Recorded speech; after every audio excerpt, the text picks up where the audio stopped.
Lord friends, I hope you all fine. God bless you. प्रभु आपको आशीष दें। और आज के सैबत स्कूल में हम सीखेंगे परमेश्वर के नियम की अपरिवर्तनीयता, और इसमें हम जानेंगे कि प्रभु यीशु मसीह का जो है वो व्यवस्था के साथ उनका क्या संबंध है और वो व्यवस्था के बारे में क्या कहते हैं। ये हम जानेंगे मत्ती अध्याय 5 की 17 और 5 की 18। प्रभु यीशु मसीह ने जो व्यवस्था के बारे में जो है उन्होंने कहा है कि व्यवस्था की जो शिक्षा है वो सर्वोत्तम है। और उन्होंने ये कहा है, यह ना समझो कि मैं व्यवस्था या भविष्यद्वक्ताओं की पुस्तकों का लोप करने आया हूँ। लोप करने नहीं परंतु पूरा करने आया हूँ, क्योंकि मैं तुमसे सच कहता हूँ कि जब तक आकाश और पृथ्वी टल ना जाए, जब तक व्यवस्था से एक मात्रा या एक बिंदु भी बिना पूरा हुए नहीं टलेगा।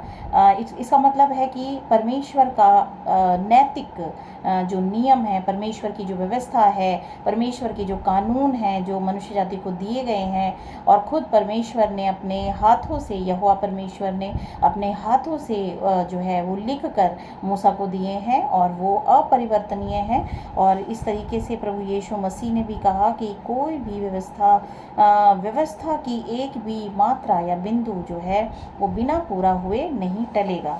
इस तरह से हम जान पाते हैं कि परमेश्वर की व्यवस्था जो है इम्यूटेबल है। और भजन संहिता 111 और उसकी 7वीं और 8वीं वर्ष में हम देखते हैं, इसमें लिखा है, सच्चाई और न्याय उसके हाथों के काम है, उसके सब उपदेश विश्वास योग्य है। भजन संहिता बताते हैं कि जो परमेश्वर के उपदेश हैं, परमेश्वर के कानून है, परमेश्वर के जो व्यवस्था है वो विश्वास योग्य है। परमेश्वर की व्यवस्था से मतलब है 10 आज्ञाएं, जो कि परमेश्वर ने जो है सिनाई पर्वत पे मूसा को दी थी। यही वो 10 आज्ञाएं हैं, यही परमेश्वर की सरकार की नींव है, और इसको मनुष्य जाति को मानने की ज़रूरत है, क्योंकि वो विश्वास योग्य है। इसमें लिखा है, सच्चाई और न्याय उसके हाथों के काम हैं।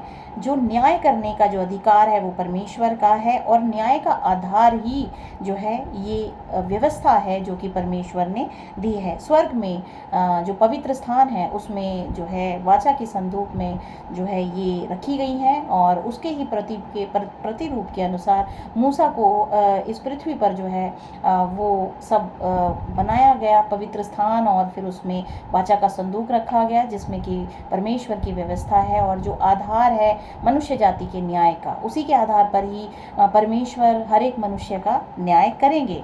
इसीलिए हर एक मनुष्य को उन्हें मानने की ज़रूरत है। इसका संबंध किसी धर्म से नहीं है, इसका संबंध किसी जाति से नहीं है, इसका संबंध सच्चाई से है, सच्चाई और न्याय से है। मनुष्य जाति को परमेश्वर ने सृजा है, वो रिस्पॉन्सिबल है अपने कार्यों के प्रति, और उसको जवाबदेही देनी है, और जवाबदेही है, वो जवाबदेह है, रिस्पॉन्सिबल है अपने कार्यों के लिए, और परमेश्वर की व्यवस्था के द्वारा उनका न्याय किया जाएगा। भजन संहिता 111 की 8 बताती है, वे सदा सर्वदा अटल रहेंगे, वे सच्चाई और सिधाई से किए हुए हैं। और सबोपदेशक की किताब 12 अध्याय उसकी 13वीं और 14वीं वर्ष बताती है, सब कुछ सुना गया, अंत की बात यह है कि जो परमेश्वर का भय मानते हैं और उसकी आज्ञाओं का पालन करते हैं, क्योंकि मनुष्य का संपूर्ण कर्तव्य यही है। मनुष्य जाति का संपूर्ण कर्तव्य यही है कि वो परमेश्वर की आज्ञाओं का पालन करे, परमेश्वर की व्यवस्था को फॉलो करे, और क्योंकि परमेश्वर